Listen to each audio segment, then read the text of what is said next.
नमस्कार सर्वांना. श्री स्वामी समर्थ. कसे आहात सर्व? आय होप सर्व मजेत असणार आणि डेली स्टडी करत असणार. चला तर मग वळूया आपल्या आजच्या नवीन दिवसाच्या नवीन ब्लॉगमध्ये. तर आजच्या दिवसाची सुरुवात खरंच खूप छान झाली, कारण आज मी कंटिन्यू 2 तास अभ्यास केला. कारण आज श्रीमू चक्क 7 वाजेपर्यंत झोपला होता सकाळी. म्हटलं चला आज श्रीमय झोपला आहे तर आपण आज जो काही काल बॅकलॉग राहिला होता आपला तो पूर्ण करून घेऊ. मग माझं काल जे 10वीचं पुस्तक चालू होतं इतिहासाचं, त्याचं थोडंसं बाकी होतं वाचन करायचं.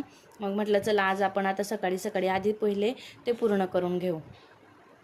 मग मी 10वीच्या इतिहासाचं पुस्तक पूर्ण केलं. मग त्याच्यानंतरून थोड्या वेळाने श्रीमय पण उठला. मग त्याने मला बघितलं की मी स्टडी करते. मग तो कसा म्हणतो, मम्मा माझं बुक कुठं आहे, मला पण बुक दे ना. मग मी ऑनलाईन आहे ना त्याच्यासाठी मॅजिक बुक मागवले. मग त्याला म्हटलं चल तू पण माझ्यासोबत स्टडी कर. मग मी त्याला त्या पेनमध्ये ना पाणी टाकून दिलं आणि तो पण माझ्या शेजारी मस्त छानपैकी असं स्टडी वगैरे करत बसला. मग असं थोडंफार माझं जे काही 2-3 पेजेस बाकी होते शेवटचे मी ते पण करून घेतले. तर अशा प्रकारे माझ्या दिवसाची सुरुवात झाली. त्यानंतरून माझं पूर्ण वाचन वगैरे झालं. मग मी सगळ्यांना चहा वगैरे दिला, नाश्ता केला आम्ही सर्वांनी. श्रीमयने दूध वगैरे घेतलं. मग घरातल्या कामांना सुरुवात केली. तर सर्वात आधी येतं आपलं तेच, काय स्वयंपाक करायचा, काय स्वयंपाक करायचा.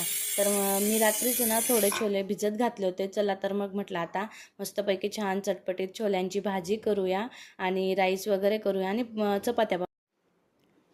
मग मी कुकरमध्ये छोले लावून दिले आणि छोले शिजतील तोपर्यंत मग मी कांदा, टोमॅटो, लसूण, अद्रक सर्व कट करून घेतलं. त्यानंतरून मी कांदा, लसूण आणि अद्रक याची एकत्र पेस्ट बनवून घेतली. त्यानंतरून टोमॅटोची पण पेस्ट बनवून घेतली आणि छान असं छोल्यांची भाजी करून घेतली. आणि हा बघा, हा मसाला आहे ना मी आमच्या गावाकडून आणलेला आहे. मग म्हटलं चला आज आपण तोच ट्राय करूया. नवीन काहीतरी ट्राय करताना खूप भीती वाटते. म्हणजे चांगलं होईल ना, टेस्ट लागेल ना, किंवा असं काही भाजीला कलर वगैरे येईल ना. तर छान होती भाजी, टेस्ट पण छान आली होती आणि कलर पण छान आला होता भाजीला. मग अशा प्रकारे स्वयंपाक वगैरे केला. त्यानंतरून घरातली जी काही कामं होती 2-3 ती केली. त्यानंतरून श्रीमयसोबत थोडं बॅट बॉल वगैरे खेळलो आम्ही दोघं आणि मग त्यानंतरून श्रीमय छान झोपून गेला. मग परत सुरू केला मी माझा अभ्यास. तर आज अभ्यासणार आहे मी इयत्ता 11वीचं स्टेट बोर्ड. तर 11वीचं स्टेट बोर्ड आहे ना, हे सर्व स्पर्धा परीक्षांसाठी खूप महत्त्वाचं आहे. म्हणजे तुम्ही कोणाचेही व्हिडिओ बघा, प्रत्येक सर, टीचर, मॅडम सर्व सर्व हेच सांगतात की तुम्ही आधी स्टेट बोर्ड करा आणि स्टेट बोर्डमध्ये हिस्ट्री जर करत असाल तर त्याच्यामध्ये सगळ्यात महत्त्वाचं आहे 11वीचा इतिहास. तर हे बघा मैत्रिणींनो, आपल्याला बेसिक पक्कं करणं खूप गरजेचं आहे. कारण आताच अपडेट आलेली की MPSCकडे आपली तलाठी भरती गेली. त्याच्यामुळे बेसिक क्लिअर असणं खूप महत्त्वाचं आहे. आणि असंही नाही की म्हणजे आपल्याला खूप 2-3 महिने फक्त बेसिकच करायचं आहे आणि मग बाकीचा अभ्यास राहू द्यायचा आहे. आपल्याला फक्त हे 21 दिवसांमध्ये जे काही आपल्या अडीअडचणी असतील, आपल्याला स्वतःला अभ्यासाची सवय लावून घ्यायची आहे. आणि दुसरं म्हणजे जे काही आपल्याला बेसिक आहे ते पक्कं करायचं आहे. आणि त्याच्यानंतरून मग आपण जे काही प्रॉपर बुक लिस्ट आहे ते बघणार आहोत.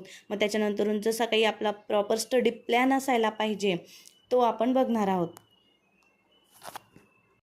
मग मी 11वीचा इतिहास अभ्यास करायला सुरुवात केली. मग त्याच्यानंतरून थोडं दुपारनंतर आहे ना मला झोप यायला सुरुवात झाली. म्हटलं चला आता आपण आहे ना हुकॅप करूया.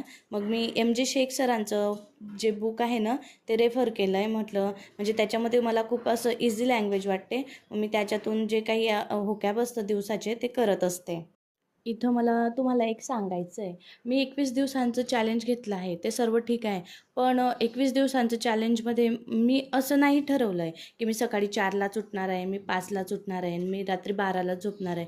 मी हे नाही ठरवलं आहे. मी चॅलेंज घेतलं आहे, पण मी जे काही माझं टार्गेट ठेवलं आहे तो मी जे काही आपलं पुस्तक असतं किंवा जे काही आपले टॉपिक आहे ते आजच्या दिवसामध्ये आपल्याला कंप्लीट करायचं आहे. मी ह्या गोष्टीचं टार्गेट घेतलेलं आहे.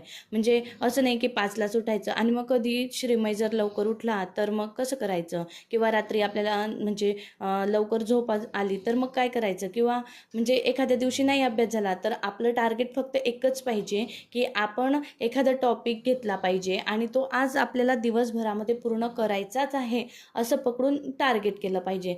हे टार्गेट करण्यामध्ये हाऊसवाईफला तरी काहीच अर्थ नाही आहे की मी सकाळी 4ला उठेल किंवा 5ला उठेल. मग शरीराला पण आरामाची गरज असते आणि आपण आराम कधी करणार, आणि जर आपण आराम नाही करणार, आजारी पडलो तर मग अभ्यास कसा करणार. प्रत्येकजण स्टडी प्लॅनमध्ये फक्त एकच सांगत असतो की तुम्ही सकाळी 4ला उठा, 7 वाजेपर्यंत अभ्यास करा, मग घरची कामं आवरा, मग 11 ते 2 परत अभ्यास करा. हे कसं पॉसिबल आहे? जर तुम्ही सकाळी 4ला म्हणजे उठणार आहात आणि मग त्याच्यानंतरून जर तुम्ही रात्री 12 वाजेपर्यंत अभ्यास करताय, तर फक्त म्हणजे तुम्हाला 3 ते 4 तासाची झोप सफिशियंट आहे का तुमच्या शरीराला? तुम्ही जर तुमचं माइंड फ्रेश नसेल, तर तुम्ही केलेला अभ्यास तुमच्या लक्षात कसा राहणार आहे? आणि त्यासाठीच माझं तरी पर्सनली असं मत आहे की आपण सकाळी कितीला उठायचं आणि रात्री कितीला झोपायचं याच्यावरून दिवसाचं नियोजन करून मग स्टडी प्लॅन करण्यापेक्षा आज आपण कोणता टॉपिक पूर्ण करणार आहे आणि किती सब्जेक्टचा अभ्यास करणार आहे असं जर टार्गेट घेतलं ना, तर आपला आरामही होईल आणि आपला अभ्यास जो आहे ना, तो एक क्वालिटी टाईममध्ये होईल आणि एकदम छान प्रकारे आणि नेहमीसाठी लक्षात राहणारा होईल. तर बघा, कधी पण एकच गोष्ट होत असते. एकतर अभ्यास होतो किंवा मग घर स्वच्छ राहतं. तर श्रीमय झोपायच्या आधी मी त्याच्यासोबत खेळत होते, तर बघा घरामध्ये असा काही पसारा झालेला होता. मग मी तो तसाच राहू दिला आणि तो झोपला आणि लगेच मी अभ्यासाला बसले. मग सर्व अभ्यास वगैरे झाला आणि मग त्याच्यानंतरून सर्व आवरून घेतलं आणि श्रीमयला पण छान तयारी करून दिली आणि मस्त खाली फिरायला घेऊन गेले. तर बघा, हे आमच्या घराजवळ छोटंसं शेत आहे.